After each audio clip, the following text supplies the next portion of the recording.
하나님 말씀은 신약성경 에베소서 1장 8절에서 10절까지입니다. 우리 같이 한 목소리로 함께 읽겠습니다. 이는 그가 모든 지혜와 총명을 우리에게 넘치게 하사 그 뜻의 비밀을 우리에게 알리신 것이요 그의 기뻐하심을 따라 그리스도 안에서 때가 찬 경륜을 위하여 예정한 것이니 하늘에 있는 것이나 땅에 있는 것이 다 그리스도 안에서 통일되게 하려 하심이라. 아멘. 아멘. 모든 것이 머리 되게 하시는 경륜, 모든 것이 머리 되게 하시는 경륜이라는 제목으로 말씀의 은혜를 나누고자 합니다. 에베소서가 많은 그리스도인들에게 사랑받고 또 은혜를 많이 끼치는 성경인 것은 틀림이 없고, 저도 개인적으로 그 칼빈의 그 주석을 예전에 읽으면서 막 그냥 가슴이 뛰고 했던 그 기억이 납니다. 그런데 이제 설교를 준비하면서 원문주의를 하면서 이렇게 이제 번역을 해 나가면서 느끼는 것은 그 이상이구나.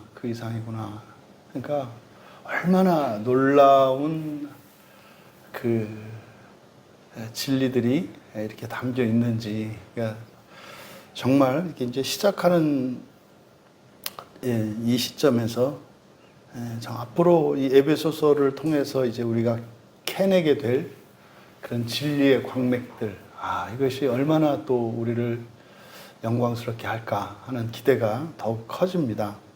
오늘 우리가 읽은 8절에서 10절까지의 말씀도 사실은 굉장히 많은 이야기들을 요하는 구절들입니다. 근데 이것을 너무 자세하게 이야기하다 보면 전체 맥락을 잡기가 전체 맥락을 잃어버리기가 쉽고, 사실 이제 전체적인 그 성경의 이런 구도를 알고 있는 사람들이라면 정말 얼마든지 더 깊이 이야기를 나누어도 나누면 나눌수록 더 큰 그런 영적인 즐거움과 유익이 있을 줄 압니다. 하지만 이제 우리가 한계가 있기 때문에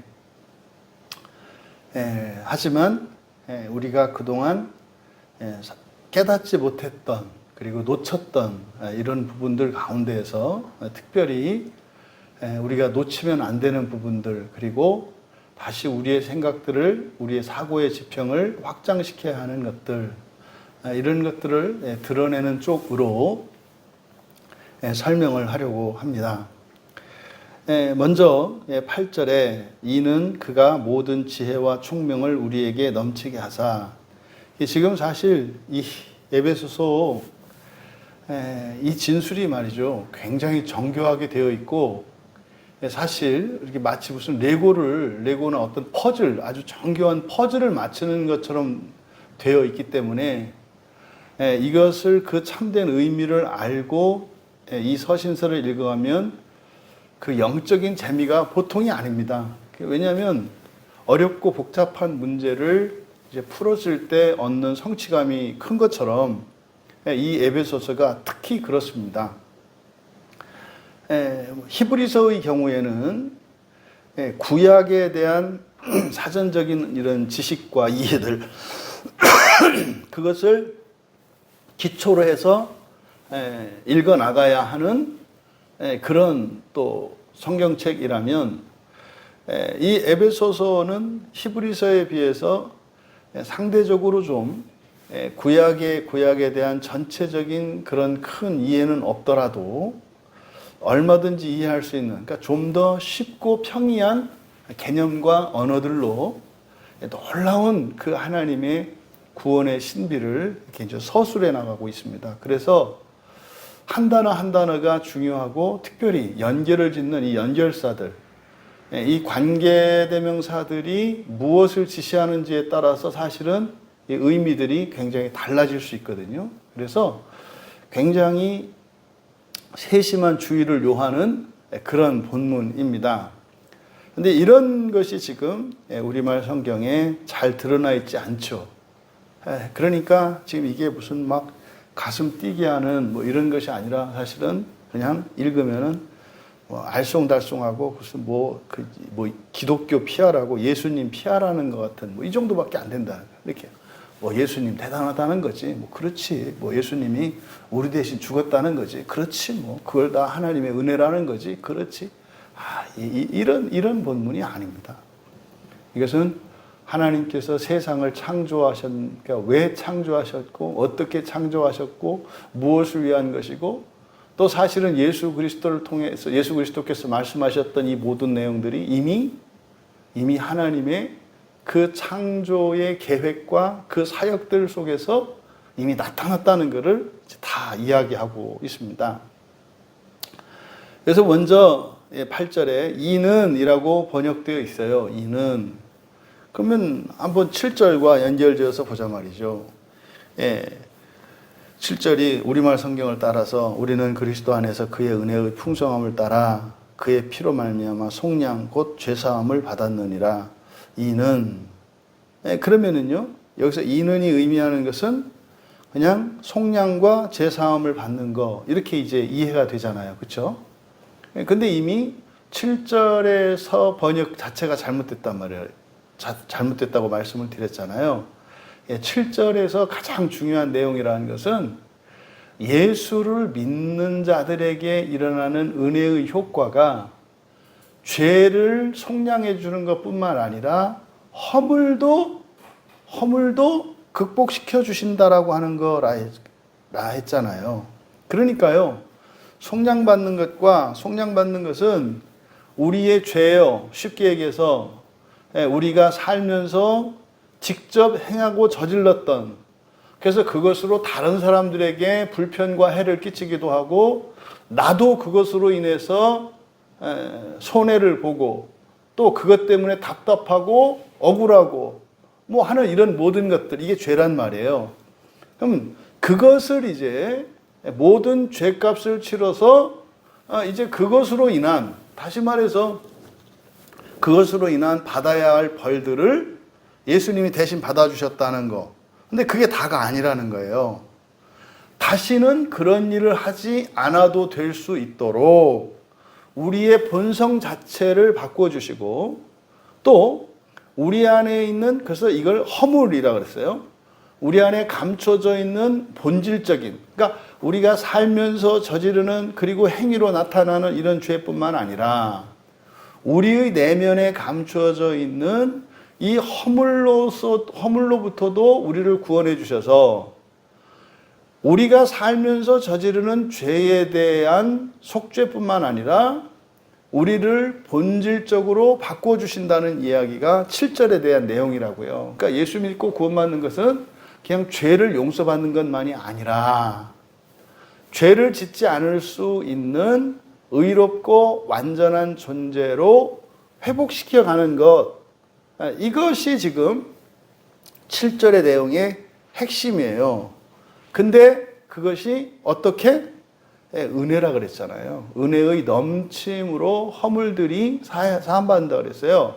그러면 여기서 8절에서 이는 할 때 이것이 이제 관계대명사인데 이게 소유격 여성으로 되어 있습니다. 그러면 이것은 바로 앞에 문장에 똑같은 명사의 성, 남성인지 여성인지 주격인지 소유격인지 목적격인지 일치가 돼야 돼요. 그러면 지금 우리말 성경의 8절에 이는 이라고 번역된 것이 7절에 무엇과 같으냐? 이것은 그의 은혜예요. 그의 은혜. 그래서 이는 할 때 이는 그의 은혜다. 그래서 그의 은혜를 우리 안으로 넘치게 하셨다. 지금 우리말 성경은 그가 모든 지혜와 총명을 우리에게 넘치게 하셨다. 이렇게 되어 있잖아요. 그러니까 지혜와 총명을 넘치게 한 게 아니라 무엇을 넘치게 하셨다고요? 그의 은혜를. 그의 은혜가 뭐예요? 죄와 허물로부터 우리를 속량해 주시고 우리의 본성을 바꾸어 주시는 거, 이게 그의 은혜라 그랬잖아요. 그러니까 그의 은혜를 우리 안으로, 에게라고 해도 되겠습니다만은 에이스라는 전치사를 쓰고 있으니까 안으로. 그래서 그대로 이것을 직역을 하면 그것을, 여기서 그것은 그의 은혜입니다. 그것을 모든 지혜와 총명의로, 모든 지혜와 총명의로 우리 안으로 넘치게 하셨다. 그러니까 바로 앞에 7절의 내용, 그러니까 우리가 예수님을 믿고 구원을 얻었을 때 그 구원의 효과, 결과, 그게 뭐라고요? 죄에 대한 용서와 우리의 본성의 의로워짐, 완전해짐이라고 그랬어요. 이게 그의 은혜의 핵심이란 말이에요. 근데 그 은혜를 어디로? 우리 안으로 넘치게 하셨다. 그런데 그 은혜를 우리 안에 넘치게 하시는 그것을 모든 지혜와 총명이라고 말씀을 했어요. 모든 지혜와 총명으로. 그러니까 모든 지혜와 총명은 은혜를 부어주시는 수단인 거예요. 하나님이 은혜를 부어주시는 수단이 뭐라고요? 하나님의 모든 지혜와 총명이라고요. 그럼 여기서 지혜, 소피아가 뭡니까? 그러니까 이것은 전부 하나님의 지혜와 하나님의 총명이에요. 그러면 지혜라고 하는 것은요, 기본적으로 지혜의 기초는 지식이에요. 왜냐하면 그 지식을 활용할 수 있는 능력이거든요. 지혜라고 하는 것은. 그러니까 활용 능력이라면 지식은 그 지혜의 수단과 도구가 되는 거예요. 그래서 이 지혜는 만물에 대한 지식과 또 그 만물의 상호 관계, 그리고 이것들의 질서를 이루게 하시는 게 지혜예요. 그러니까 여러분들이 이제 사람이 어떤 것을 발명해내고 창안해내고 하는 이것은 지혜의 효과란 말이에요. 그러니까 자기가 알고 있는 지식들을 활용을 해서 이런 지식들의 인과관계를 어떻게 연결짓고 또 이것으로 어떤 질서를 만드느냐에 따라서 무엇인가 어떤 결과물이 만들어지잖아요. 그러니까 이게 지혜란 말이에요. 지혜. 그래서 상대적으로 지식이 적은 두 사람이 있는데 A라고 하는 사람이 더 많은 지식을 갖고 있고 B라는 사람이 상대적으로 훨씬 적은 지식을 갖고 있어요. 그런데 상대적으로 적은 지식을 가지고 있는 B가 더 큰 지혜를 가지고 있으면 그 적은 지식을 가지고도 더 큰 효과를 나타낼 수가 있어요.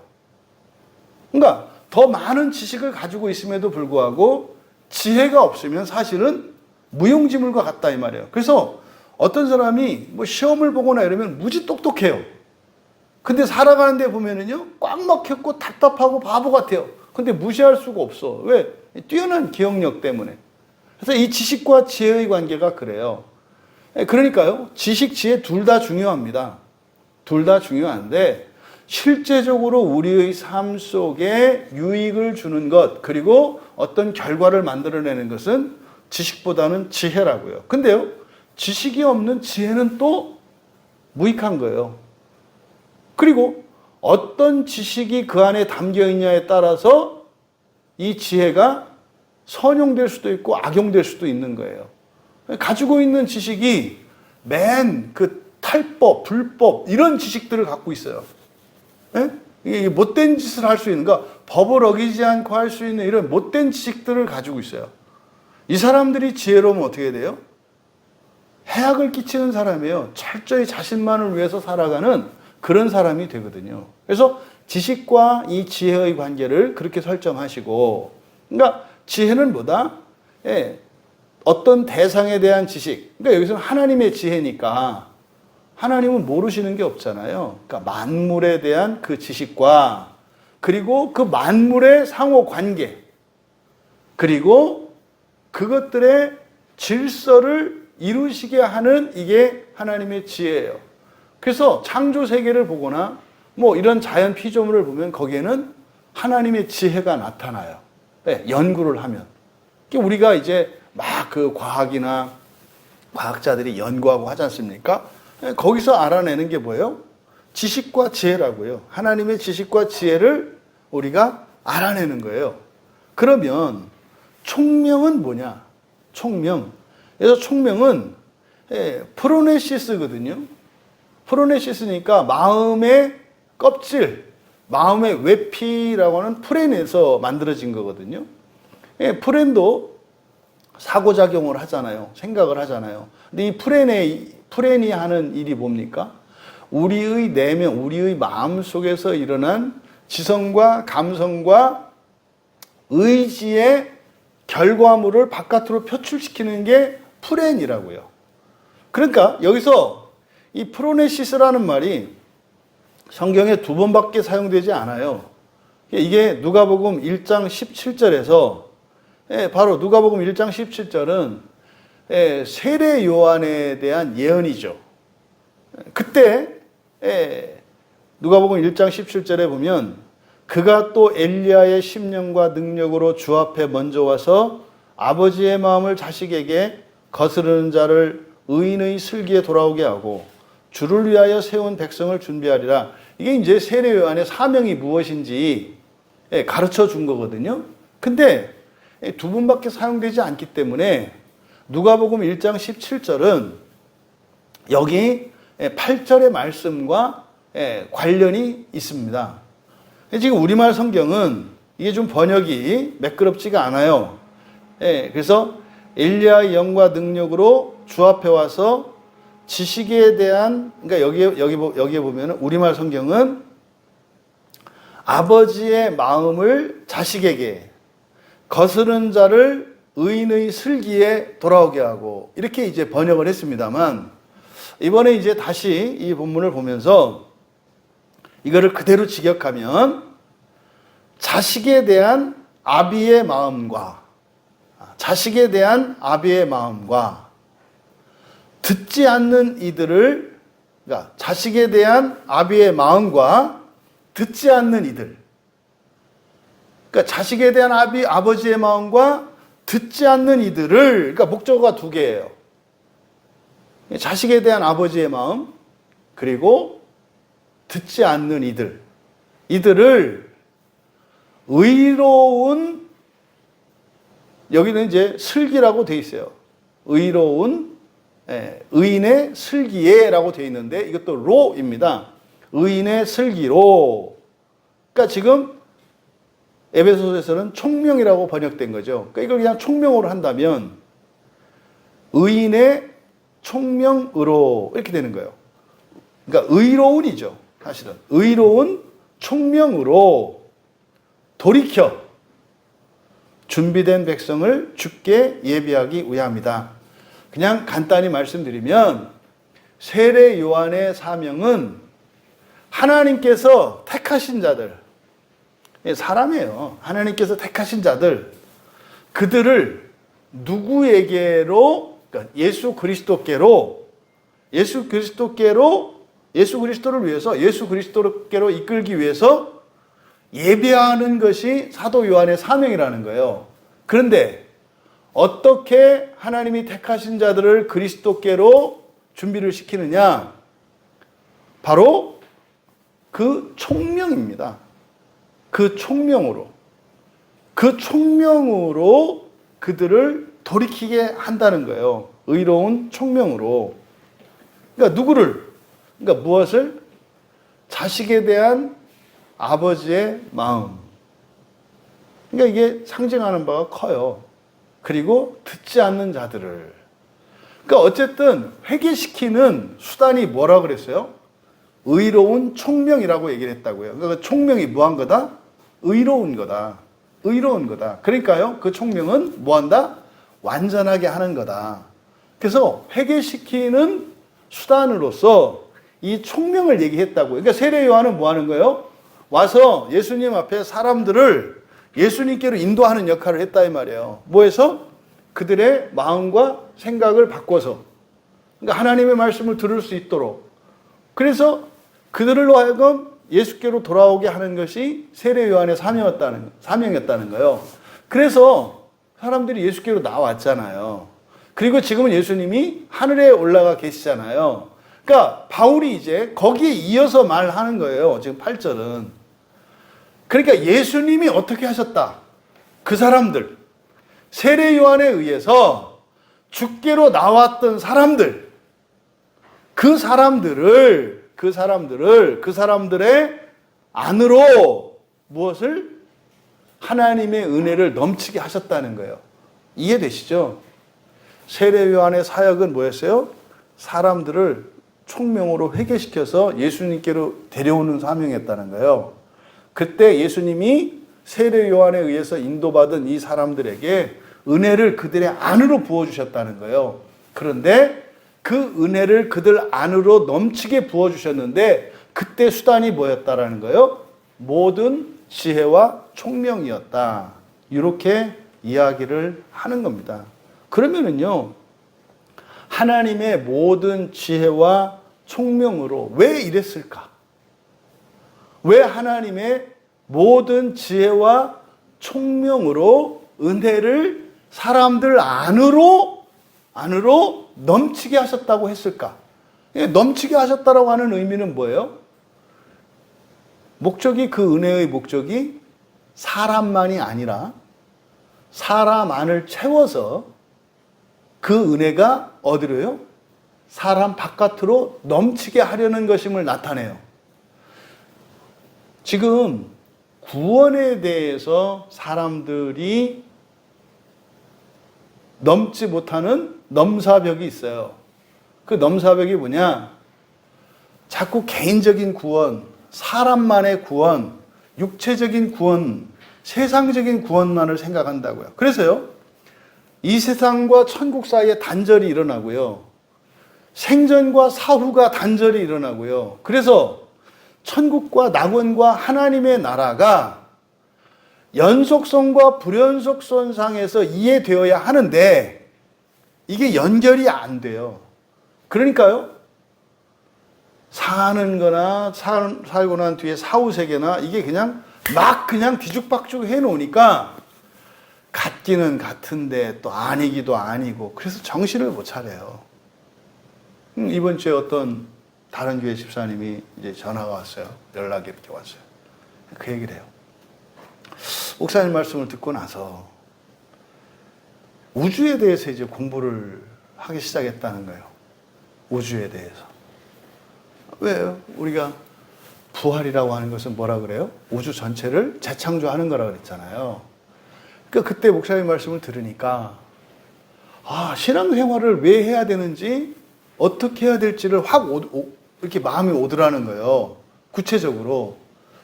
그래서 이제 사람들하고 얘기를 해보니까 다 막연하더라는 거예요. 구원에 대해서 얘기를 하는데. 그래서 이 다음에 구원받고 부활하면 없더라는 거예요. 이게 사실 원래 없었죠, 다. 근데 이제 이거를 목사님 우주와 연결시키니까 이게 이해는 확 되는데, 그래서 이제 우주가 궁금해져서 이제 책 사서 이렇게 이제 읽고 이렇게 이제 하는데, 이게 이제 목사님 하신 얘기들이 더 이렇게 이해가 됩니다. 이러는 거예요.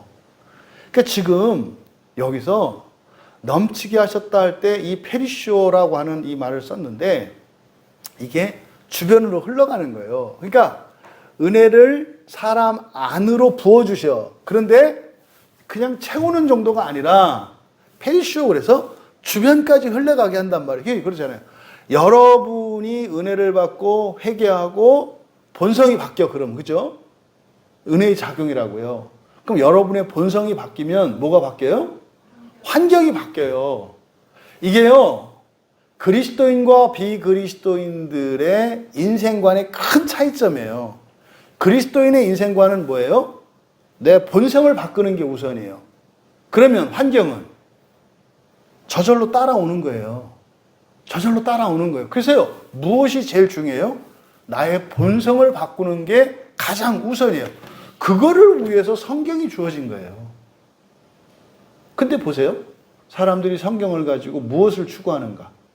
본성을 바꾸려고 합니까? 환경을 바꾸려고 합니까? 환경을 바꾸려고 그래요. 없는 거 주세요. 못하는 거 할 수 있게 해주세요. 이런 거잖아요. 그랬더니 아닌데요. 본성도 하는데요. 본성이 뭔데? 마음의 평화. 그건 본성이 아니요. 그 사람이 말하는 마음의 평화는 저 병원 가서 그냥 마취시켜달라고 하면 돼요. 네? 그게 아니에요. 그게 본성의 변화라고. 그러니까 요런 개념들이 지금 이 페리시오라고 하는 말 안에 들어가 있는 거예요. 그러니까 1차적으로 하나님은요, 이 세상에서 지금 하나님 원래는 다 보고 계셔. 근데 1차적으로 누구를 보고 계세요? 나예요, 나. 내 안에서 본성의 변화를 일으키심으로 부수되어지는 환경의 변화, 이걸 보신다니까요. 그러니까요, 사람의 마음이라는 게 놀라운 거예요. 그러니까 지금 여기서 넘치게 한다 할 때 이 페리시오의 이 의미, 그러니까 구원은 사람만을 위한 게 아니고 내면만을 위한 것도 아니고 환경을 위한 것이 아니라 뭐예요? 첫째가 사람의 본성이에요, 본성. 근데 그 본성을 바꾸는 것이 뭐다? 하나님의 모든 지혜와 총명이라는 거예요. 그러면 왜 여기서 그냥 하나님의 능력 이렇게 하지 않고 그 은혜를 우리 안으로 넘치게 했다. 이것은 뭐예요? 하나님의 구원의 계획이라는 것이 어디에서 시작해서 목표하는 것이 무엇인지, 이것은 뭐예요?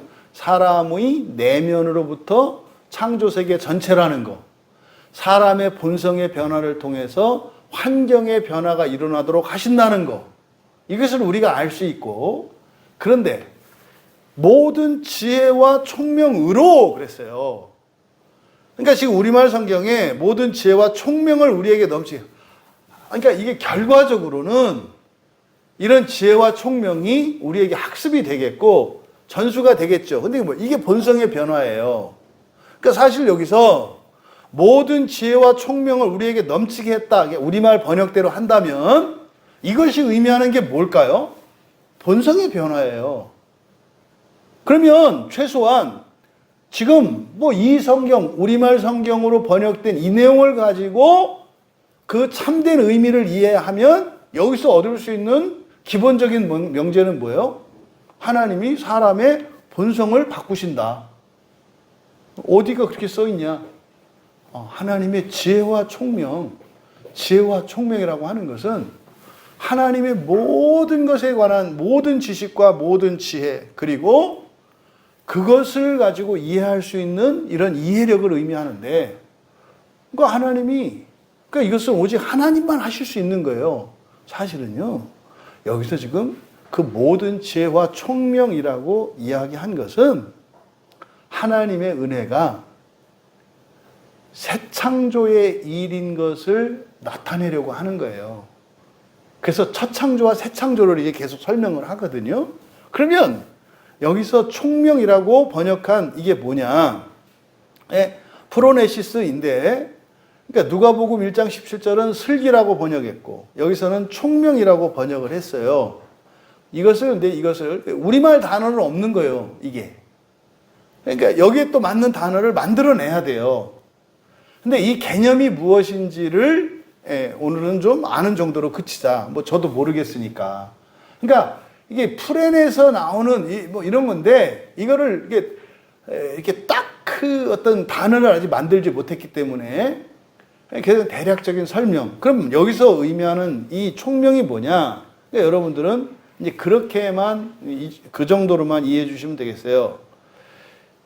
지혜와 총명 이렇게 이야기했기 때문에 지식과 지혜의 관계는 이해가 되시잖아요. 그러면 왜 똑같은 지식을 가지고 있는데 이 총명이 이 지혜가 다름으로 해서, 그러니까 똑같은 지식을 가지고 있는데 지혜가 다름으로 인해서 엄청난 차이가 나오잖아요. 이 차이가 어디서 나오는가? 왜 어떤 사람은 지식을 갖고 있는데 지혜가 모자란가? 또 어떤 사람은 왜 지혜가 더 넘치는가? 바로 그것을 여기서는 프로네시스 총명이라고 한 거예요. 그러니까 이 총명이라고 하는 것은 결국 뭐예요? 지혜의 기초가 되는 거예요. 그래서 지혜의 기초가 되는 생각하는 사고력 또는 생각하는 사고 방식 또는 이해력, 이것을 총명으로 이해하시면 되겠다. 그러니까 총명은 뭐다? 지혜롭게 하는 기초라는 거예요. 그러니까 총명이 많으면 그 사람은 뭐 하게 돼요? 더 지혜롭게 되는 거예요.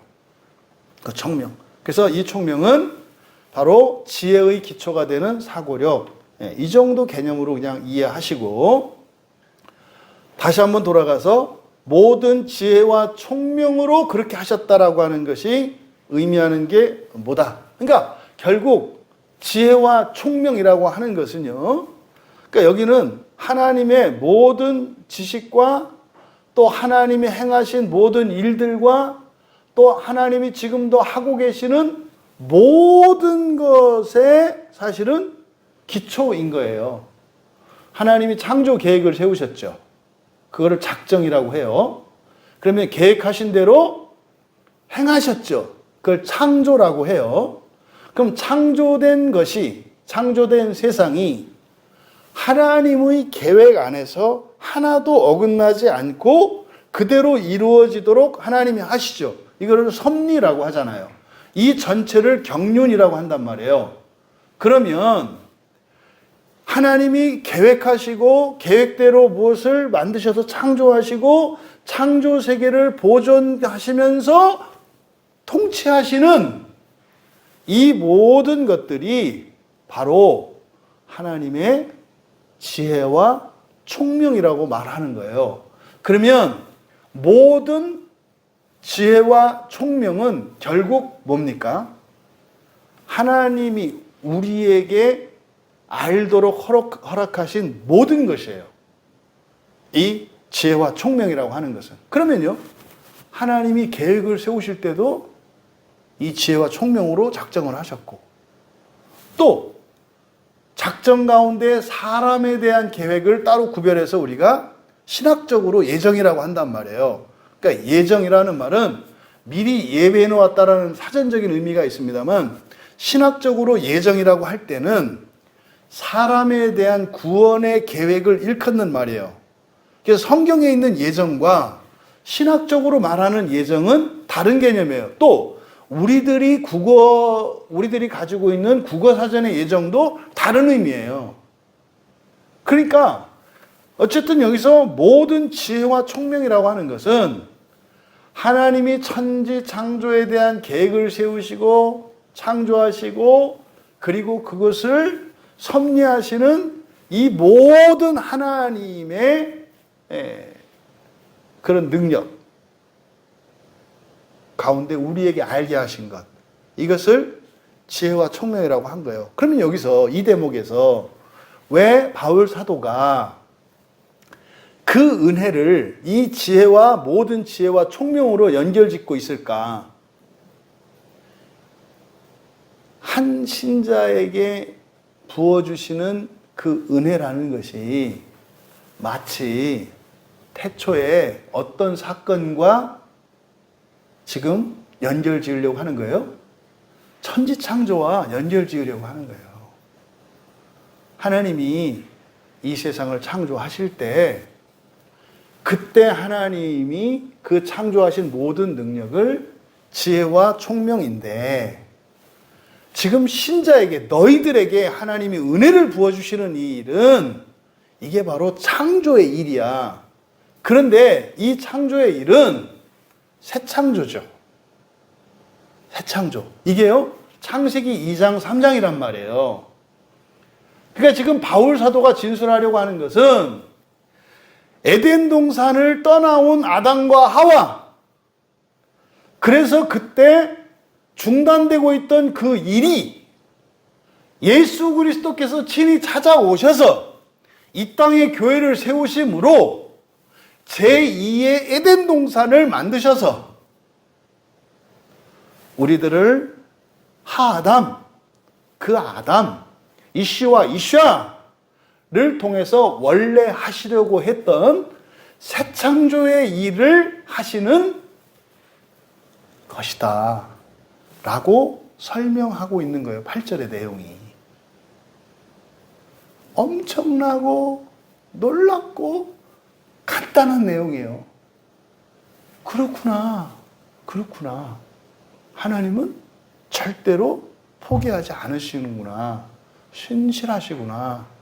정말 자비로우신 헤세드의 하나님, 언약을 지키시는 하나님이시구나. 이것을 바울 사도께서 8절에서 이야기한 거예요. 그러니까 여러분이 왜 예수를 믿고 왜 교회를 다니고 왜 살아요? 새 창조를 위해서 사는 거라니까요. 동물적 인간으로 살아가는 게 아니라 영적인 새로운 피조물로서 하나님의 자녀된 새로운 피조물로 살아가는 게 그리스도인이라니까요. 창세기 1장의 사람은 동물적 인간이에요. 그래서요, 창세기 1장의 인간은 진화가 돼요. 그러니까 기독교 안에 진화와 창조에 대한 논쟁이 있는데 진화, 창조 다 맞아요. 창세기 1장은 진화되는 동물적 인간이에요. 아니, 여러분들 지금 가지고 있는 맹장, 배꼽의 오른쪽으로 3cm, 아래로 3cm, 이 삼각형을 딱 그리면 거기에 맹장이 있대요. 이거 지금 우리 안 쓰거든요. 왜요? 이 맹장이라고 하는 것은 초식동물들에게 필요한 소화기관이에요. 근데 사람을 하나님 맨 처음 창조하실 때는 초식으로 지으셨죠. 원래 초식이란 말이에요. 육식은 않는다고요. 근데 노아 홍수 사건 이후로 세상이 다 오염되고 부패됐잖아요. 그래서요, 저 하늘에 있는 별들에 생명체가 살지 못하는 이유가 그 타락 사건 이후로 그런 거예요. 홍수 사건 이후에. 그래서 별들에는 안 가봐도 돼요. 못 살아요. 근데요, 앞으로 여러분들이 살게 할 거잖아요. 기다려야지. 막 찾아다닌다고 될 일이 아니에요. 그러니까 그때 그 사건 이후로 사람에게 이제는 육식이 허용이 돼요. 육식이. 그러면서 어떻게 돼요? 육식을 이제 하게 되니까 이 초식 동물에게만 필요한 맹장이 퇴화되는 거예요. 그래서 지금 사람은 그 맹장을 사용 안 한단 말이에요. 그냥 잘라내도 상관없단 말이에요. 그렇다고 일부러 잘라낼 필요는 없지. 이게 증거거든요. 진화의 증거가 맹장이에요. 사람의 몸 같은 경우에. 그리고 뭐 이런 안경. 이것도 진화의 증거잖아요. 진화가 아니라 퇴화지. 그죠? 예. 왜요? 그 몽고나 이런 너른 초원에 사는 사람들은 뭐 시력이 6.0 뭐 이렇게 나온다면서요. 근데 도시에 갇혀서 사는 사람들은 시력이 약화된다면서요. 이게 진화와 퇴화의 증거들이에요. 사람이 가지고 있는. 그러니까 사람의 체형이 바뀌고 하는 거. 그러니까 이거는 뭐예요? 동물적 인간에게 일어나는 일이에요. 그러니까 인간에게는 동물성, 그러니까 이거를 그냥 인간성이라고 하잖아요. 그게 있어요. 그런데요, 창세기 2장은 그건 진화가 아니에요. 거기는 창조예요. 왜요? 무에서 없는 신성이 생기는 거기 때문에 그건 창조라고요. 그래서요, 그리스도인은 말입니다.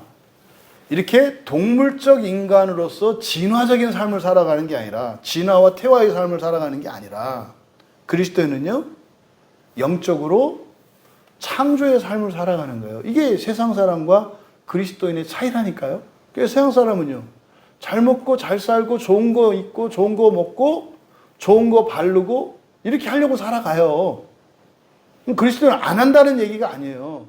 그걸 위해서 살아가는 게 아니라 뭐예요? 우리의 본성을 바꾸기 위해서 살아가는 게 그리스도인이라니까요. 그러니까요, 일을 해도 달라요, 목적이. 우리는 눈에 보이는 것에서 기뻐하거나 그것을 바라지 않아요. 보이지 않는 부활의 소망을 가지고 살아가잖아요. 이 이야기를 지금 8절에서 하고 있는 거다. 9절에 그 뜻의 비밀을 우리에게 알리신 것이요 그의 기뻐하심을 따라 그리스도 안에서 때가 찬 경륜을 위하여 예정한 것이니. 이것도 지금 엉망진창으로 번역을 해놨습니다. 이거는 뭐 이것도 알 수가 없어요. 단어도 막 마음대로 막 쓰고 뒤에 9절의 하반절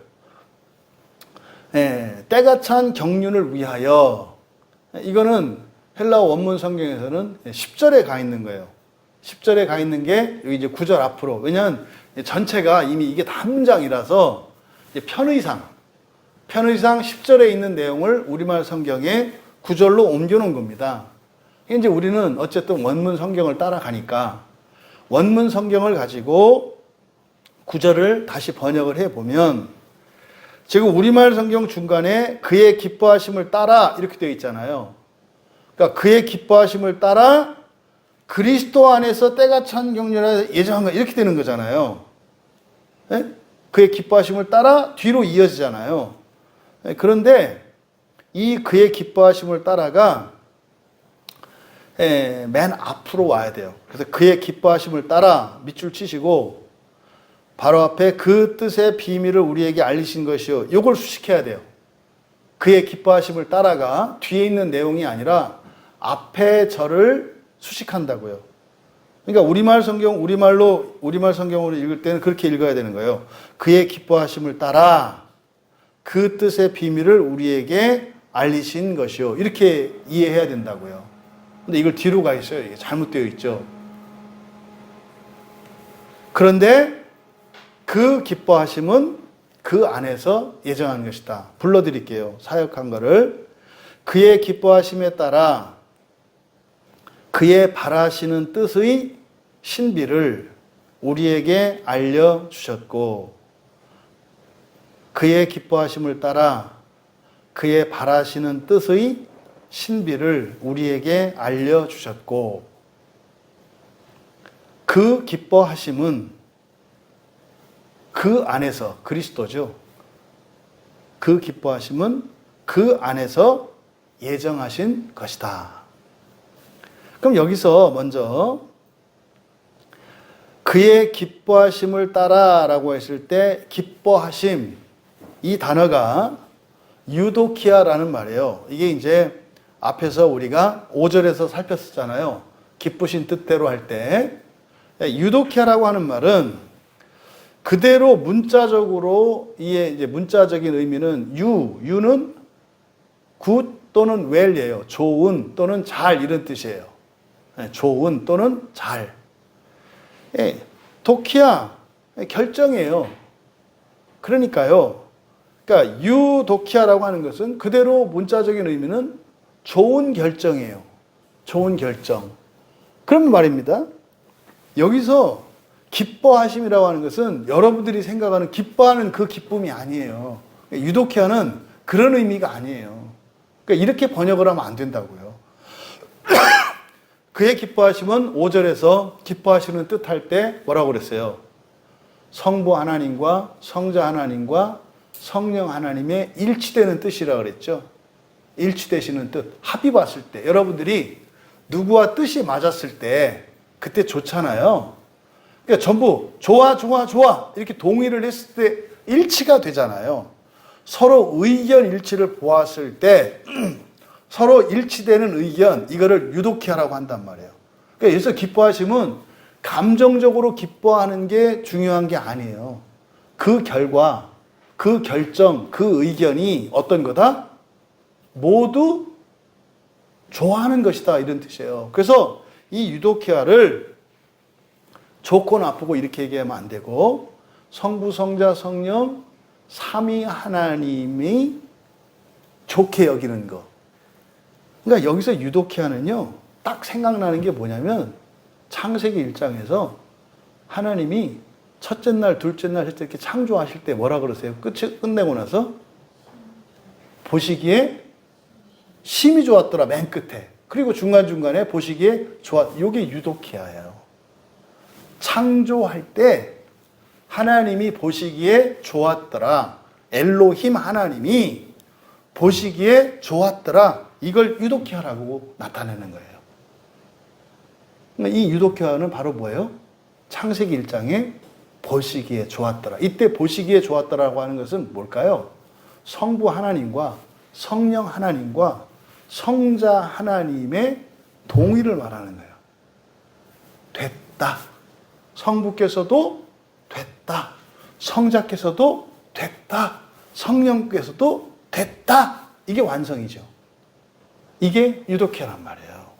그래서 여기서 그의 기뻐하심을 따라할 때 여러분들이 아셔야 될 것은 뭐예요? 성부, 성자, 성령의 일치를 먼저 생각을 하셔야 된다 이 말이에요.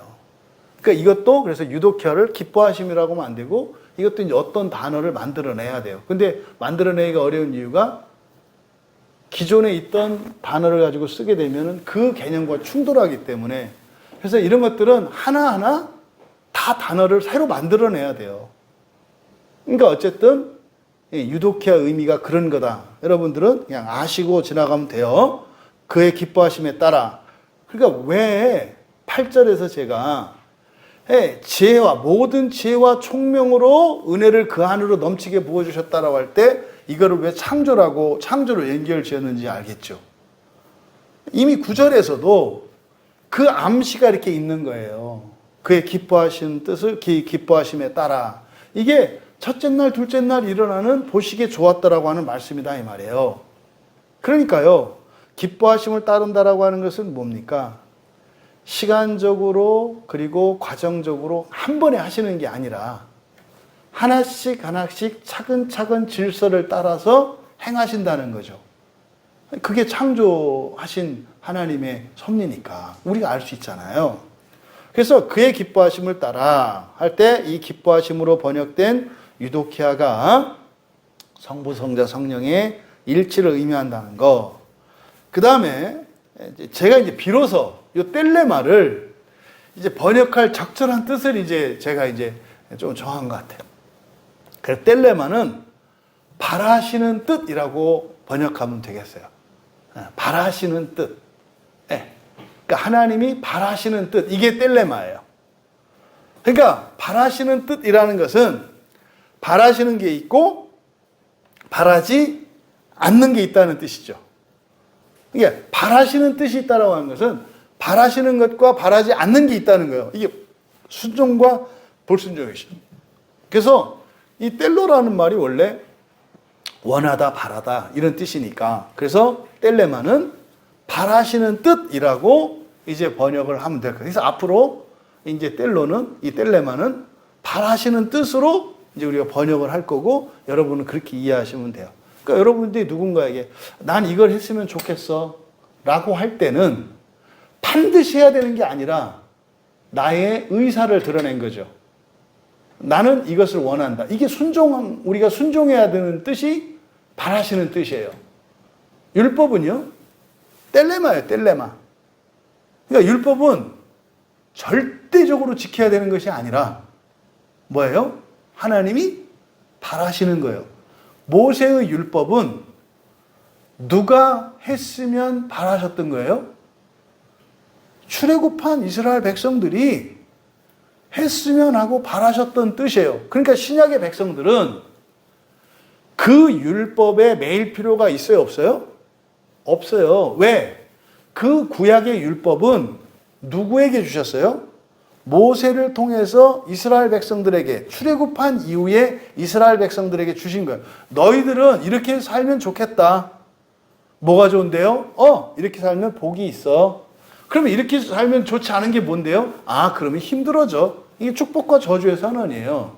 그러니까 구약 성경에 있는 모세의 율법은 분명히 출애굽한 이스라엘 백성들에게 주신 하나님이 그들이 하기를 바라시는 뜻이에요. 하지만 하나님은 선하신 분이니까 이스라엘 백성들이 하기를 바라셨던 그 일들이 우리에게는 의무로 다가오지는 않습니다만은 하나님이 바라시는 거니까 그건 무조건 좋은 거겠네요. 그러니까 우리가 우리의 자유로 그것을 행했을 때는 우리한테 유익이 있겠네요. 그래서요, 구약의 율법은 텔레마입니까? 블레입니까? 텔레마인 거예요. 블레가 아니라 텔레마인 거예요, 텔레마. 그러면 그때 구약 성경에서 영원히 영영이 지킬 규례, 이건 언제겠어요? 그거는 광야에서, 아니죠, 가나안 땅에서지. 거기서는 너희들이 그 땅에 지나면 들어가서 지킬 규례니라. 이거는 영원하다. 무슨 말이에요? 가나안 땅 안에서 지키는 거예요. 그 시대를 말하는 거예요. 그러니까 그 나라가 멸망당했잖아요. 나라를 잃었잖아요. 그 순간 율법의 영원성은 사라진 거예요. 그것으로. 그래서 이 텔레마는 하나님의 바라시는 뜻으로 이제 번역을 하면 이제 이해가 잘 돼요. 그래서 그의 기뻐하심의 뜻에 따라, 기뻐하심에 따라 그의 바라시는 뜻, 이해되시죠? 그러니까 그의 기뻐하심을 따라 바라시는 뜻이라는 게, 바라는 그게 사실은 일치되고 합의된 거다 이 말이에요. 누구의? 성부와 성자와 성령의 합의된 거다 이 말이에요. 그러니까 구약의 율법은 성부, 성자, 성령의 합의된 뜻이에요. 합의된 뜻이에요. 그래서 바라시는 뜻의, 우리말 성경은 비밀이라고 되어 있는데, 이게 지금 아주 못된 번역이에요, 이거는. 비밀은 알려지지 않은 걸 말하죠.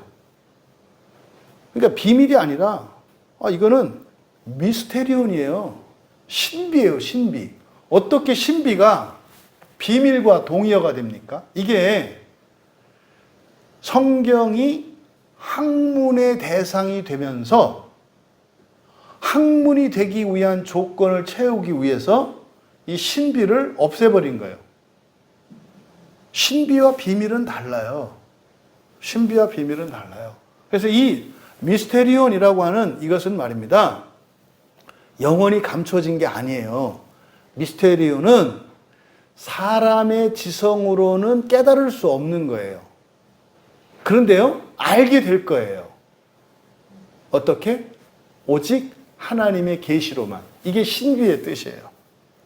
사람의 지성으로는 도저히 이룰 수 없는 지식, 사건.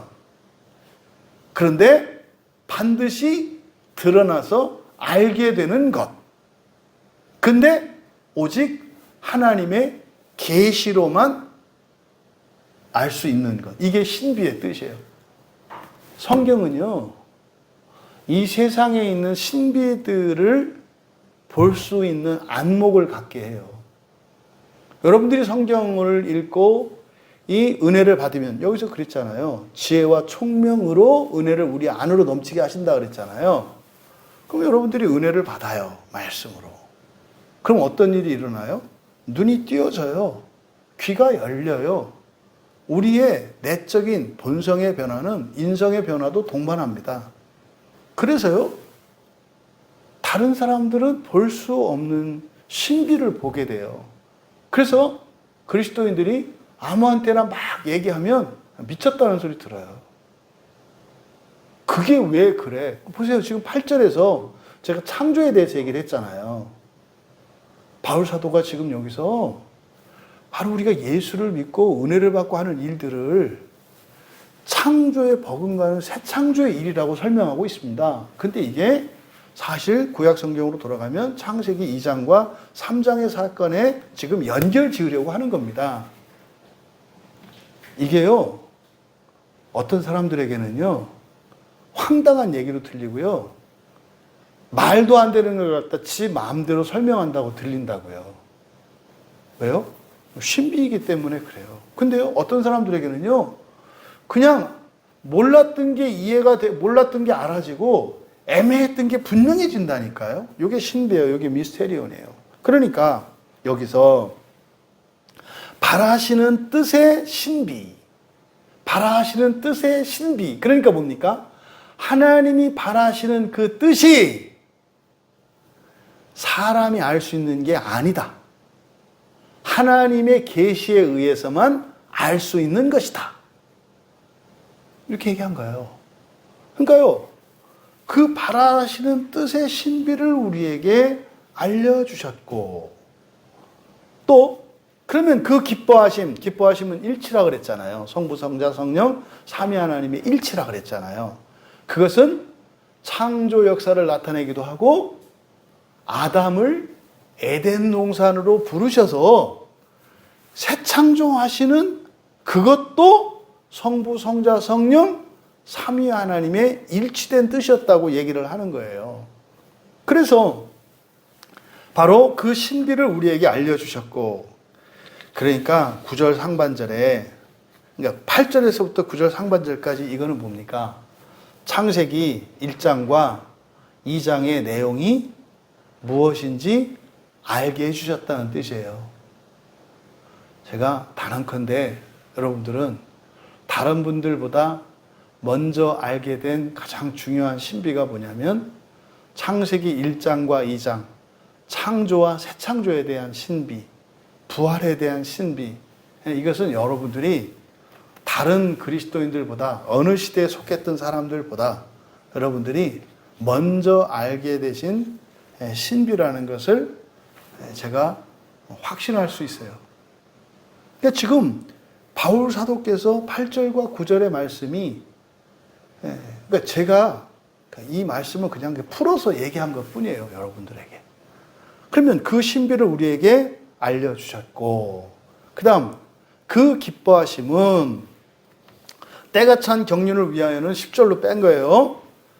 예정하신 것이니, 그리스도 안에서 예정한 것이니, 여기죠. 그러니까 그 기뻐하심은, 그러면 예정한 게 뭐냐? 그 기뻐하심이에요. 그 기뻐하심은 그 안에서, 그러니까 그리스도 성자 하나님 안에서 예정하신 것이다. 그러면요, 그 기뻐하심은, 다시 말해서 기뻐하심은요, 창조, 재창조, 이거를 말하는 거라서 창조와 새 창조를 말한다고 그랬어요. 그러니까 사람을, 그러니까 하나님이 천지를 창조하신 일장의 사건, 이게 성부, 성자, 성령의 합의되고 일치되는 일치에 의해서 일어난 일이라는 거. 창세기 2장에 에덴 동산으로 한 사람, 한 아담을, 그 아담을 부르신 사건, 그러니까 새 창조를 하는, 이게 다 그의 기뻐하심이에요. 근데 그의 기뻐하심이 그 안에서 예정한 것이다. 여기서 성경에 예정하다라고 번역된 단어들이 여러 가지가 있는데, 일단 이 에베소서에서 5절에도 예정하다라는 말이 있어요. 예정하다. 이거는 5절에 예정하다는 프로오리조라고 그랬어요. 프로오리조. 오리조라고 하는 것은 경계를 긋다. 수평선, 지평선 이런 거라고 그랬잖아요. 바다와 육지의 경계를 거. 이게 무슨 말이에요? 밀물이 돼서 이렇게 들어와도 더 이상 들어오지 않는 경계가 있잖아요. 이게 호리조예요. 하나님이 경계를 지으신 거. 또 하늘과 땅의 경계가 있잖아요. 그 사이에 궁창이 있잖아요. 이렇게. 그렇죠? 또 우리가 이제 과학적 발견에 의해서 알게 된 지식, 지구의 대기권 안과 밖이라고 하는 경계가 있잖아요. 그렇죠? 대기권 안은 지구의 중력이 작용하는 곳이에요. 그래서 여기서는요, 어지간히 날아선 대기권 바깥으로 못 나가요. 그래서 어떻게 해요? 산소도, 우리들에게 꼭 필요한 산소도 대기권 안에 갇히죠. 근데 지구의 중심에서 멀어지면 멀어질수록 중력의 힘이 약하게 작용하니까. 그리고 그래서 이 안쪽, 이 아래쪽에 산소나 이런 것들이 더 많단 말이에요. 밀도가 높아요. 올라갈수록 어떻게 돼요? 옅어지죠. 이게 중력의 작용이거든요. 그러니까 우주선은 지구의 중력보다 더 센 추진력이 있어야 대기권을 나갈 수 있어요. 이게 우주선이잖아요. 이런 것이 다 경계라고요. 호리조, 호라이조, 호리조. 그러면 경계를 짓는 거. 그래서 날도 첫째 날, 한 날, 두 날에 날과 날의 경계가 있잖아요. 그렇죠? 뭘로? 밤으로. 밤을 통해서 하루하루를 경계 짓잖아요. 그러니까 이게 합쳐진 말. 이게 이제 5절에서 사용됐던 프로오리조예요. 그러면 이것도 예정하다라고 번역되어 있고, 지금 여기 9절에서 예정한 것이니 예정하다. 이거는 프로티템이에요. 티테미는 세우다 이런 뜻이거든요. 프로티테미. 티테미는 그러니까 결정하는 거예요. 무엇을 세우다. 그러면 프로티테미와 프로오리조가 어떻게 성경에 사용되나 이렇게 보면 이를 프로티테미는 성경에 3번 사용되거든요. 그러니까 지금 9절에 있는 예정, 이건 프로티템이에요. 5절에 있는 예정과 9절에 있는 예정이 어떤 차이가 있는가를 지금 알려드리고 구분하려고 말씀을 드리는 거예요. 그러면 9절에 사용된 예정하다 프로티테마이, 프로티테미, 이거는요, 먼저 결정한다는 뜻이에요. 근데 이 단어가 사용된 용례들을 보면 로마서 1장 13절에 바울 사도가 로마로 가고자 한 것 이래요. 가고자 한 것. 근데 갔어요? 못 갔어요? 못 갔어요. 그래서 편지를 쓰는 거예요. 또 로마서 3장 25절에 화목제물로 세우셨다. 예수 그리스도를. 그러면 화목제물로 세우신 것은 반드시 예수님이 화목제물이 됐어야 합니까? 화목제물이 되지 않을 수도 있었습니까? 예수님이 화목제물이 반드시 되셔야만 했나요? 아니면 화목제물이 되지 않으실 수 있었나요? 당연히 않으실 수 있었던 거예요. 왜 화목제물이 되셨어요? 불순종으로 인해서 된 거예요. 그러니까 이런 질문도 다른 교인들은 안 받아볼 거예요. 그런 걸 왜 생각해? 이럴 거거든요. 근데 중요한 질문이잖아요. 그렇죠? 왜요? 예정에 예정하다라고 번역된 이 말에 2가지 의미가 있거든요. 확정된, 바뀌지 않는 먼저 예정하신 게 있고 가변적으로 예정하신 게 있다니까요. 그게 텔레마와 블레라 그랬잖아요. 그래서 아까 이 텔레마를 앞으로 어떻게 한다 그랬어요? 하나님 바라시는 뜻이라 그랬잖아요. 그러니까 순종할 수도 있고 불순종할 수 있는 이걸 텔레마잖아요. 그러니까 여기서 예정하다라고 9절에서 이야기한 프로티테미는 바뀔 수 있는 경우에 사용하더라. 성경에 보니까 바울이 어떻게 했어요? 가려고 했는데 못 갔잖아요. 또 예수님을 화목제물로 세우셨다 그랬잖아요. 이거는 화목제물이 되실 수도 있고 안 되실 수도 있잖아요. 불순종의 결과로 속죄가 필요하기 때문에 화목제물이 되신 거잖아요. 그러니까 가변적인, 다시 말해서 사람의 순종과 불순종에서 사람이 순종할 때는요, 불순종할 때 예정한 것을 경험할 수가 없어요. 무슨 말인지 아시겠죠? 순종할 때는 하나님이 복을 약속하셨거든요. 그러면요, 순종하는 사람이 저주를 받거나 지옥에 가는 일 없다고요. 순종하는 사람이. 이때 순종은 뭐예요? 100% 순종을 의미하는 게 아니라 그랬어요. 순종하는 것이 옳다는 판단을 내리고 순종하기를 원하고 기뻐하고 순종하려는 뜻을 세우고 실천하는 거. 이게 순종하는 사람이라고 그랬어요. 그런 사람은요, 저주도 없고 지옥도 없어요.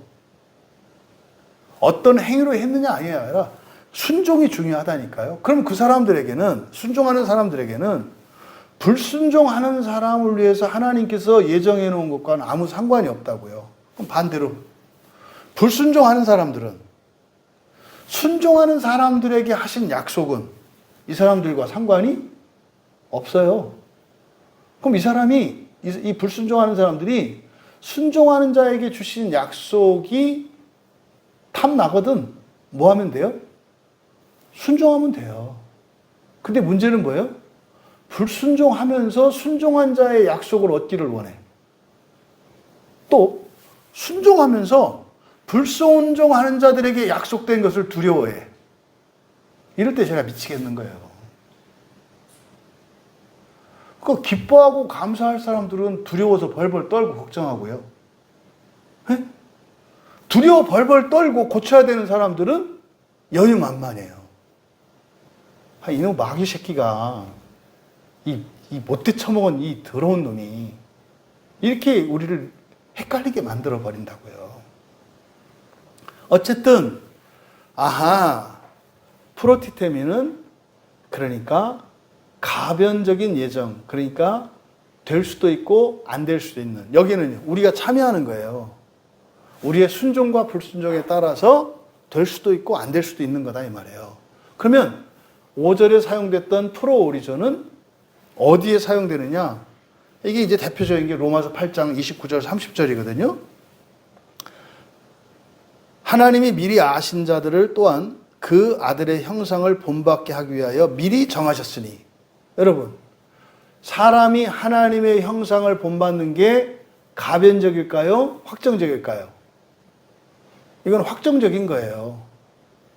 이건 창세기 1장 26절을 얘기하는 거잖아요. 확정적인 거예요. 또 8장 29절에 미리 정하신 그들을 부르고, 이거는 취소될까요? 안 될까요? 안 돼요. 그러니까 성경의 프로 오리조는 이거는 우리가 얘기하는 작정이에요. 작정. 안 바뀌는, 절대 불변하는 하나님의 뜻. 이것은 뜻으로 말하면 이게 분례죠. 분례가 바로 프로 오리조고, 그 다음에 순종과 불순종의 이런 선택지로 주어지는 하나님이 바라시는 뜻, 이거는 프로티템이에요. 그러면 여기 구절은 그의 기뻐하심은 그 안에서 예정하신 것이다 할 때 프로티템이잖아요. 그러니까요, 하나님의 기뻐하시는 뜻이 항상 그대로 되는 것이 아니라 바로 뭐예요?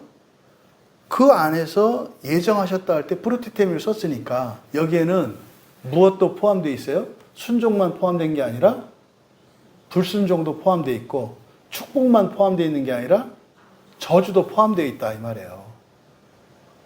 그러니까 그리스도인도요, 불순종하면 불순종의 약속을 따라 약속이 성취돼요.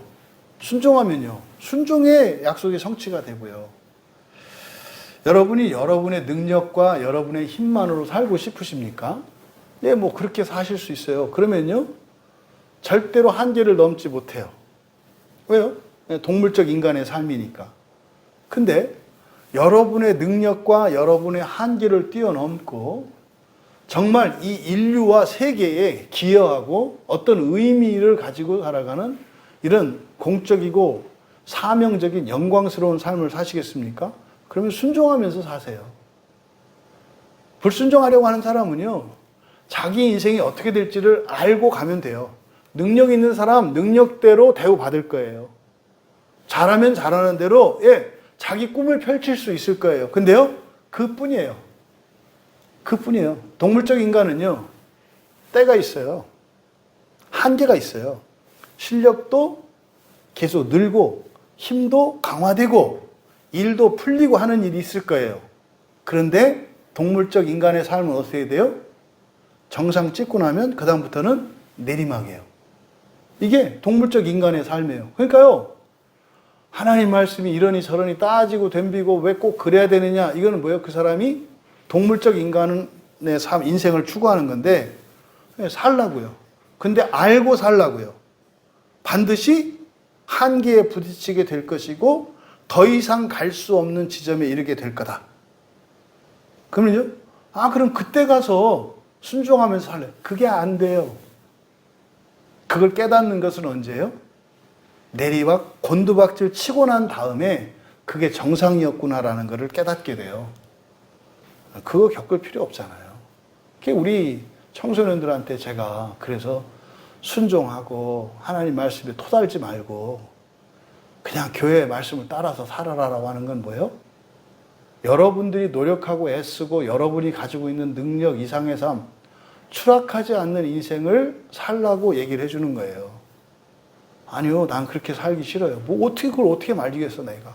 근데요, 절대로 그거 하지 마라. 내가 해봤는데 무지 아프고 무지 후회되고 정말로 후회한다. 하지 마라. 그러면 그 기뻐하심은 그 안에서 예정하신 것이다. 뭐 안에서라고 하는 말은 뭐로도 된다 그랬잖아요. 그렇죠? 그러니까 그 안에서, 그러니까 예수 그리스도 안에서 창세기 1장의 첫 창조가 이루어진 거. 왜요? 형상대로 모양을 따라. 형상이 누구예요? 예수님이시잖아요. 하나님의 형상이 예수님을 의미하는 거잖아요. 그때 우리의 모양대로, 우리의 형상대로 모양을 따라, 이게 무슨 말이에요? 예수님 닮게라는 뜻이에요. 그게 신비라니까요.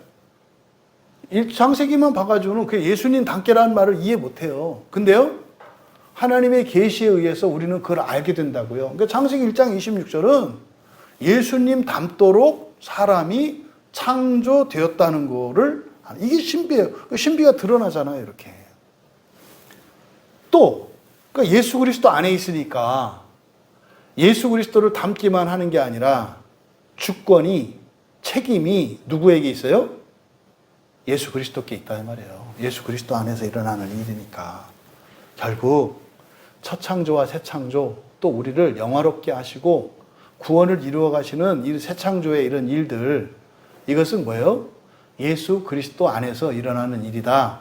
예수 그리스도 안에서 일어나도록 예정된 것이다. 그런데 여기가 예정이라고 하는 게 티템이라고 그랬으니까, 어떤 사람은 예수님 안에서 예수님 말씀에 순종하면서 그 뜻대로 되는 사람도 있겠고, 어떤 사람은 예수님 밖에서 불순종하면서 살아가는 사람도 있을 거라는 것을 암시한 거죠. 근데요, 반드시 하나님이 정해놓으신 것은 반드시 일어나요. 반드시 일어나요. 그런데요, 영광스럽고 복된 그런 인생이 있고, 정말 영역의 길을 걷는, 좋은 것 같다가 또 망하는, 뭐 좀 할 수 있는 것 같다가 아무것도 할 수 없다는 것을 깨닫고 돌아오는, 뭐 이런 인생도 있다는 것을 말씀한 거다. 이어 10절에 하늘에 있는 것이나 땅에 있는 것이 다 그리스도 안에서 통일되게 하려 하심이라. 놀라운 얘기죠. 그러면 지금 여기서 지금 10절이 의미하는 바, 9절에 때가 찬 경륜을 위하여, 이것도 지금 10절에 와 있는 거라고 그랬어요. 이제 먼저 10절을 전체적으로 불러드리면, 그리스도 안에서 하늘들 위에 있는 것들과 땅 위에 있는 모든 것들이 위로 머리되게 하기 위한 시간들의 충만의 경륜을 위한 것이다. 그리스도 안에서 하늘들 위에 있는 것들과 땅에 있는 모든 것들이 위로 머리되게 하기 위한 시간들의 충만의 경륜을 위한 것이다. 이게 지금 하나님의 창조와 새 창조, 부활, 순종과 불순종, 이런 개념들을 모르면 의미를 해석해낼 수가 없어요. 그러니까 이거를 지금 하늘에 있는 것이나 땅에 있는 것이 다 그리스도 안에서 통일되게 하려 하심이라. 깔끔하잖아요. 그럼 제가 이제 되물어요. 그리스도 안에서 통일된다는 게 무슨 뜻이에요? 그럼 딱 나오는 말이 그리스도의 통치. 제발 그런 얘기 하지 말라니까요. 여러분들을 통치할 생각 없다니까요. 뭐 할 거 없어서 우리 같은 걸 데려다가 통치해요. 뭐 예수님이 골목대장이고 소꿉장난 하시는 가짜 엄마 아빠입니까? 이 착각도 유분수지. 그러니까 여기서 통일되게 하려 함, 이런 말 없어요, 성경에. 통일되게 한다라는 말이 없다고요. 그러니까 이게 지금 말이 안 되니까 그냥 대충 뭉개버린 거예요. 왜? 이해가 안 되거든요. 여기서 통일되게 하려 하다, 통일시킨다 이 말. 그러니까 이게 말도 이상하잖아요. 통일되게 하려 한다. 그럼 뭐 통일 안 된다는 거예요? 된다는 거예요? 뭐 통일하려고 애쓴다는 거예요? 뭐요? 그래서 통일되게 하다라고 번역한 이 단어가 좀 길어요. 아나 케팔라이오 마이. 아나, 뭐 아시나요? 케팔라이오 마이를? 케팔라이의 어머니, 케팔라이 오마니. 아나 케팔라이 오마니. 아나는 위로라는 뜻이에요. 위로. 아나. 그쵸? 아나. 그리고 케팔라이 오마이 할 때 이 케팔라가 머리예요. 머리. 머리의 동사형이에요. 그러면 머리의 동사형이면 어떻게 되겠어요? 머리가 되다예요. 머리가 되다. 머리 되다. 근데 안화가 붙었으니까 뭐예요? 위로 머리 되다. 그러니까 그대로 직역하면 그렇게 되는 거예요. 위로 머리 되게 하기 위한. 이게 투부정사, 부정사로 해놨기 때문에 위로 머리 되게 하기 위한. 뭐예요? 시간들의 충만의 경륜. 시간들의 충만의 경륜. 그러면은요, 그냥 일단 내용상은 뭡니까? 그의 기뻐하심을 예정하신 것은 9절의 내용이잖아요. 그의 기뻐하심을 따라 이렇게 예정하신 거, 기뻐하심을 따라 예정하신 거, 이게 무슨 말이에요? 기뻐하심을 따라 예정했다는 게 순종과 불순종을 말하는 거예요. 사람이 순종할 수도 있고 불순종할 수 있도록 성부, 성자, 성령 삼위일체 하나님이 그렇게 미리 정해놓으신 것은 이런 뜻이에요. 순종과 불순종. 이게 많은 사람들의 질문이잖아요. 왜 이 세상에 죄가 있어요? 왜 교회 안에 이런 살인과 이런 추악함과 또 신자들의 삶 속에 이런 부조리가 왜 있어요? 왜 차별이 있어요? 이 질문을 하잖아요. 그게 뭐예요? 그의 기뻐하심을 예정했다는 말이 그런 의미예요. 원래 하나님이 어떻게 예정하셨다고요? 이 세상을 완성시킬 때까지 어떤 일이 일어나도록? 그런 무질서와 혼란과 죄와 범죄와 이것들을 다 예정하셨다고요. 여기에 이제 우리가 뚜껑이 열리는 거예요. 왜 그따구로 일하세요? 이거요. 왜 그따구로 일하세요? 왜 누구는 차별받고 누구는 우대받고 왜 이래요? 누구는 되고 누구는 안 되고 왜 누구는 잘 나가고 누구는 이렇게 슬퍼요? 이 질문을 2000년 동안 계속 하고 있어요, 사람들이. 그 답이 여기 써 있다니까요. 10절에.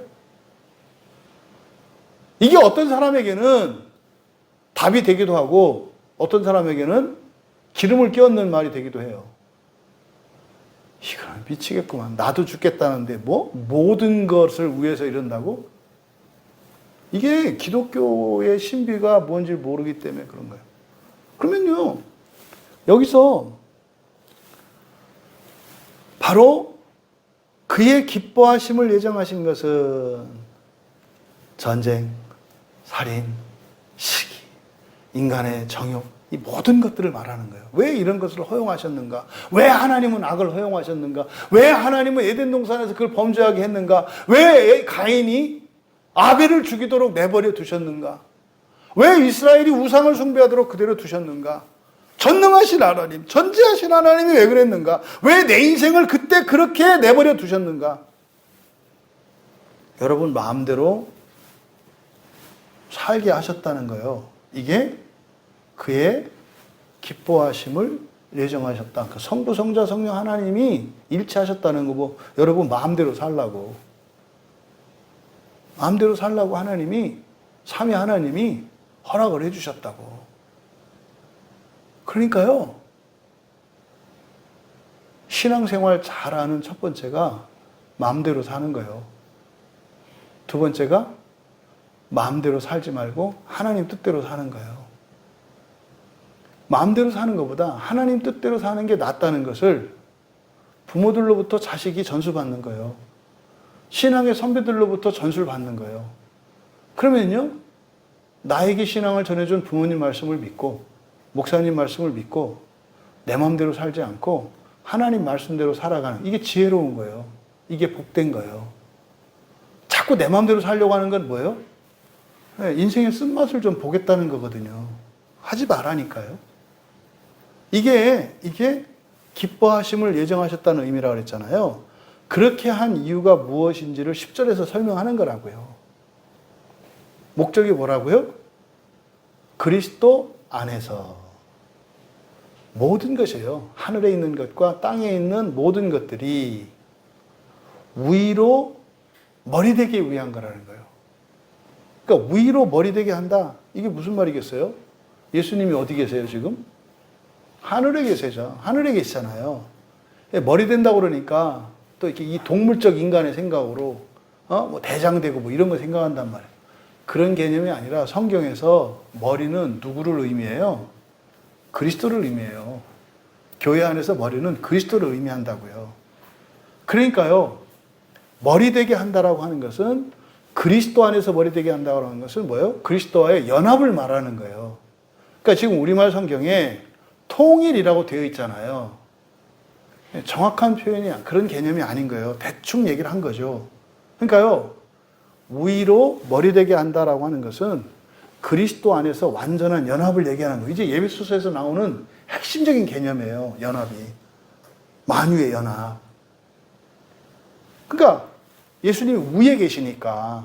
그러니까 위로 머리 되게 한다라고 하는 것은 부활을 의미하는 거고. 그렇죠? 부활을 의미하는 거고. 그리고 그리스도와의 연합을 의미하는 거예요. 그리스도와의 연합. 이게 위로 머리 된다는 뜻이에요. 그러면 바로 이것을 위해서 땅에 있는 것들과 하늘에 있는 모든 것들이 그리스도 안에서 머리 되게, 다시 말해서 부활하고 연합할 수 있도록 하기 위한 건데, 그 하기 위해서 뭐가 있느냐? 시간들의 충만의 경륜이 있다는 거예요. 시간들의 충만의 경륜. 시간들의 충만의 경륜에서 여기서 시간들은 카이로스입니다. 카이로스. 카이로스는 하나님의 때죠. 그러니까 하나님의 때는요, 하나님이 계획하셨던 일을 이루시는 그 때를 말해요. 카이로스는. 그러면 그 카이로스 사이에는, 카이로스와 카이로스 사이에는 우리가 사용하는 흐르는 시간들이 있죠. 어떤 사람은 1년 걸려서 하나님의 뜻을 성취하는 사람이 있고요. 어떤 사람은 하루 만에 하나님의 뜻이 이루어지는 사람이 있어요. 무슨 말이냐면 기도 응답으로 둘이가 똑같은 걸 기도해. 똑같이 필요해서 똑같이 기도했어. 네? 근데 어떤 사람은 즉시 응답받고 어떤 사람은 그 다음날 응답받는 거 있잖아요. 이 차이는 크로노스의 시간의 차이예요. 흐르는 시간의 차이. 근데 이 두 사람의 공통점은 그 카이로스, 응답받았기 때문에 하나님의 때가 임한 거예요. 근데 어떤 사람은 하루 걸렸고 어떤 사람은 이틀 걸렸잖아요. 그러니까 시간들이라고 한 것은 하나님의 뜻이 성취되어지는데 걸리는, 소요되는 시간이 다 달라요. 그러니까 이 시간들이라고 할 때 이 시간들 속에서는 흐르는 시간과 하나님의 뜻이 성취되기까지 소요되는 모든 시간들, 그리고 하나님이 계획한 것이 이루어지는 시간, 이 모든 것을 포함한 거예요. 그러니까 여기서 이 경륜을 시간들의 충만의 경륜이라고 말해요. 그러니까 경륜은요, 하나님이 세상을 창조하시기로 계획하시고 창조하시고 노아를 구원하시고 또 이렇게 심판하시고 아브라함을 택하시고 또 이렇게 언약이 계속 이어지게 하시고 그 예수 그리스도께서 오시고 그래서 마침내 이루시는 모든 것, 부활이 완성되고 이 세상이 완전하게 재창조되어지는 새 창조로 넘어가기까지 그때까지를 경륜이라고 해요. 근데 그거를 시간들의 충만의 경륜이라고 그래요. 시간들의 충만의 경륜. 그러니까 뭡니까? 별의별 사건과 별의별 사람들이 살아가는 모든 시간들을 말하는 거예요. 그 모든 시간들이 그렇게 이렇게 다양하고 복잡하고 이렇게 이해할 수도 있고 이해할 수도 없고 차별이 있는 것 같고 하나님이 없는 것 같고 하나님이 나만 생각하는 것 같고 하는 모든 경우의 수들, 이게 왜 있다는 거예요?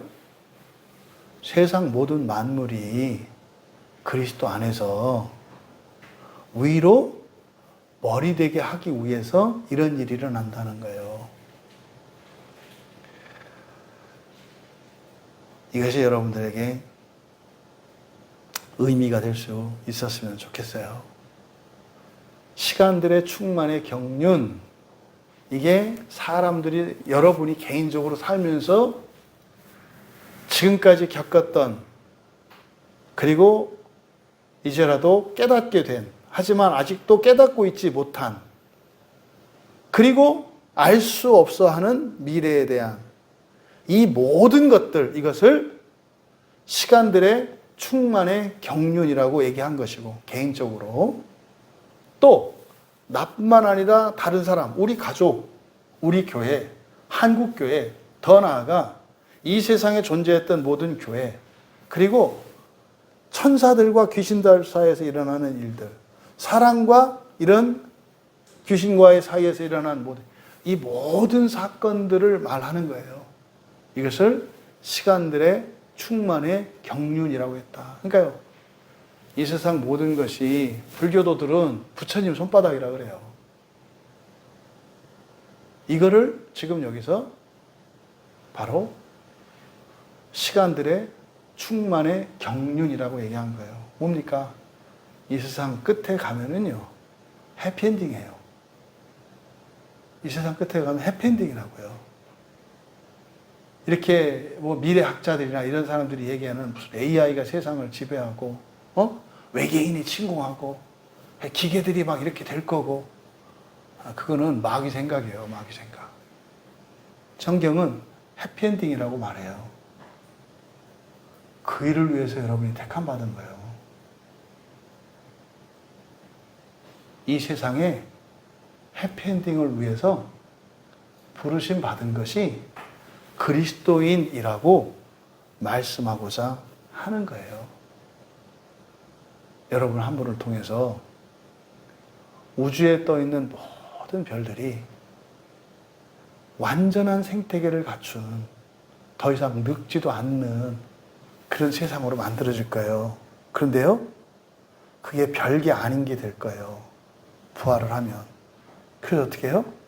그걸 다 태워버리고요, 새하늘과 새 땅으로 계시되는 새 창조의 삶, 완전한 연합 속으로 들어가게 될 것이라는 거예요. 모든 것이 머리되게 하시는 경륜은 결국 뭡니까?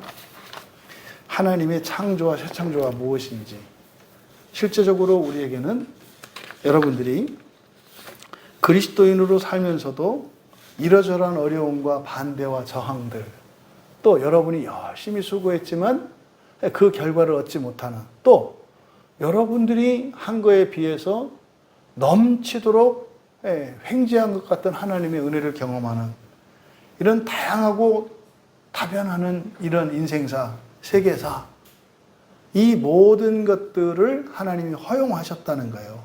왜요?